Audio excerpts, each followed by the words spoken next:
যোৱা 31 তাৰিখে মানে এই জুলাই মাহৰ 31 তাৰিখে আমি এটা ইনফৰমেশ্যন পালোঁ যে দলদলী অঞ্চলত আমাৰ ডিফু থানাৰ অন্তৰ্গত ধনশিৰি অপিৰ আণ্ডাৰত যিটো দলদলী অঞ্চল আছে তাতে কিছুমান অস্ত্ৰধাৰী যুৱকে কিছুমান তাৰে লোকেল মানুহক আজি কিছুদিন ধৰি পইচাৰ ডিমাণ্ড দি আহিছে। সেই ইনফৰমেশ্যনটো আমি ভেৰিফাই কৰিলোঁ। ভেৰিফাই কৰাৰ পিছত আমি আমাৰ চ'ৰ্চ ইনফৰমেশ্যনৰ ভিত্তিত 31 জুলাই ৰাতি অৰ্থাৎ 1 তাৰিখে ৰাতিপুৱা আমি এজন মানুহ পিক আপ কৰিলোঁ। তেওঁৰ নামটো অবাচন দাউলা কাপু ওৰফে জগ্গু। তেওঁক আমি পিক আপ কৰি পেলাই আৰু প্ৰাৰম্ভিক সোধপোছত তেওঁ এই অপৰাধটোত জড়িত থকা বুলি নিজে ক'লে আৰু তেওঁৰ স্বীকাৰোক্তিৰ ভিত্তিতে আমি সেই ৰাতি গোটেই ৰাতি আমি অপাৰেশ্যন চলাই আৰু 3জন মানুহ আমি ধৰিবলৈ সক্ষম হ'লোঁ। তেওঁলোকৰ নাম হৈছে চাফা পৰবচা, সন্দীপ চৰংফং আৰু বিজু গড়। আৰু তেওঁলোকক কৰায়ত্ব কৰাৰ পিছত তেওঁলোকৰ ঘৰ চাৰ্চ কৰোঁতে আমি এইখিনি বস্তু আমি পাইছোঁ আৰু আমি আইনমতে জব্দ কৰিছোঁ।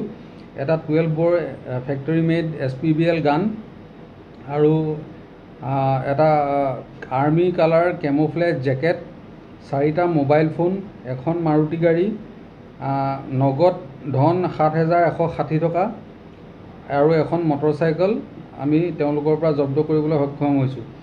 আৰু এইখিনিতে এটা কওঁ যে যেতিয়া আমাক ইনফৰমেশ্যনটো দিছিলে তেতিয়া আমাক কৈছিলে যে এফআইআৰত আমি তেনেকৈ আমি পাইছিলোঁ যে যিকেইজন যুৱকে গৈ পেলাই টকা ডিমাণ্ড দিছে বা মানুহখিনিৰ লগত কথা পাতিছে তেওঁলোকে সামৰিক পোছাক পিন্ধি গৈছিলে।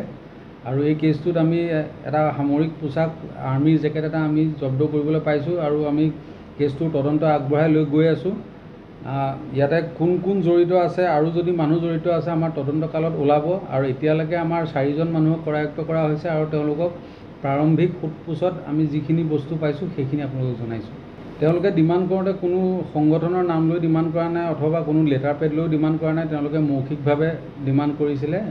বিভিন্ন জেগাত আজি কিছুদিন আগত আমাৰ ডিফুৰ থানাৰ ওচৰৰে এটা নীলালুং ৰেলৱে ষ্টেচনতো কোনোবা মানুহক ডিমাণ্ড দিছে বুলি আমি পাছত খবৰ পাইছোঁ আৰু সেই কামটোতো এওঁলোকে জড়িত থকা বুলি আমি সন্দেহ কৰিছোঁ।